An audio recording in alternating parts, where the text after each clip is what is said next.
Brendan, did you come away with the impression of the interview in a way that it was anti-monarchy? I mean, you're a Republican. Did you think that this was sort of directed at the institution?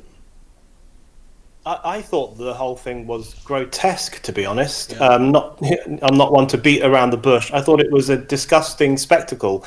What we had here were two incredibly wealthy, privileged, youngish people sitting in an unbelievably luxurious mansion in California, telling the billionaire Oprah Winfrey how difficult their lives have been, how oppressed they are, what victims they are. And it was incredibly decadent and lacking in self-awareness and completely tone deaf. This is a country, the United States, where 40 million people lost their jobs as a result of lockdown, where millions of people have been plunged into poverty, where people are getting by on stimulus checks worth $2,000, which is about half the cost of the dress that Meghan wore for her interview with Oprah, which she will probably never wear again.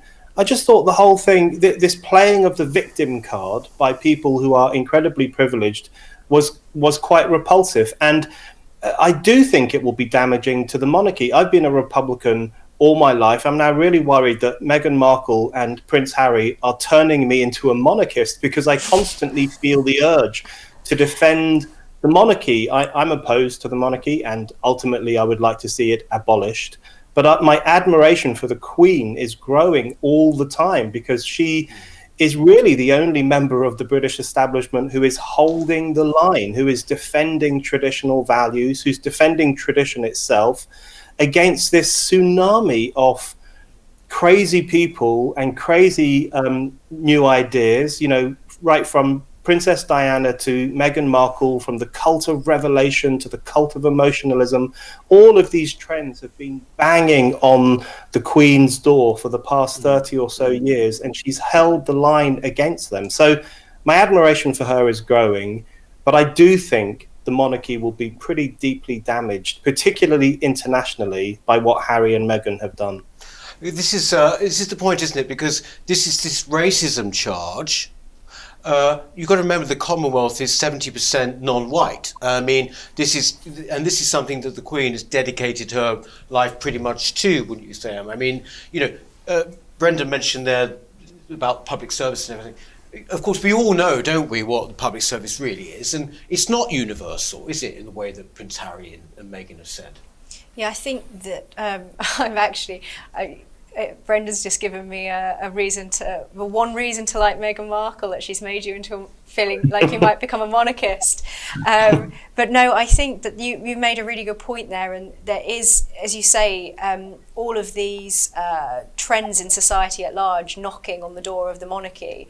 And what I thought was particularly jarring was the sheer narcissism and, as you say, the lack of self-awareness of Meghan and Harry, in contrast to the Queen's speech the day before about Commonwealth Day, talking about a selfless devotion to duty, which she really has epitomised throughout her entire life and her career. That it was just so obvious that Harry and Meghan, particularly Meghan, have this absolutely rotten mindset and just bad ideas that are really at the core of a lot of the stuff that they were saying, which is symptomatic of something in society at large.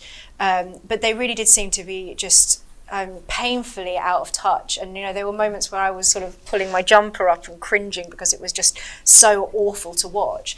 And like you said, you know, the racism charges that they made, and as Angela already pointed out, you know, afterwards you sort of step back to look at some of the claims they've made, and it's like moth bitten. There are holes all over the place, and it was almost like an Adam Curtis documentary, the way they juxtaposed unrelated things to imply something that probably never happened, like the references to race in relationship to what they were saying about Archie's title and not being given the title of Prince, even though it's not protocol for him to be given the title of Prince, but they were trying to make that into an issue of racism. The worst one for me, actually, was her saying that she was so depressed that she wanted to die. She was desperate for help. she went to HR in the palace, which is an extraordinary choice because it's for staff, it's not for the members of the royal family.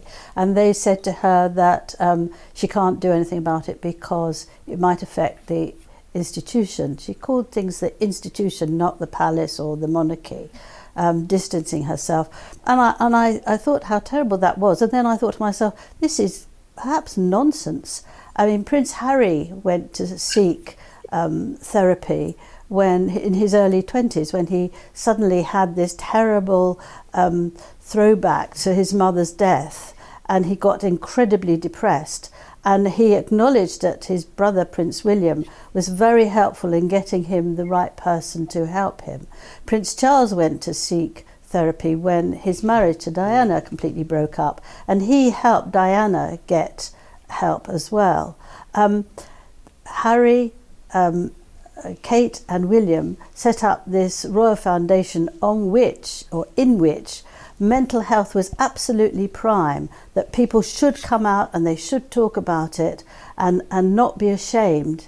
And yet, what did he do? He's Meghan's husband. He must know countless people. The royal family knows every good doctor and specialist in the country. Why didn't he help her? Why didn't he make a few phone calls? But the worst thing of all is that when you're pregnant, you go along to the obstetrician regularly and they ask you about your health. And there was Meghan's opportunity to ask about her depression and to seek help. The fact that nobody did anything is absolutely unbelievable.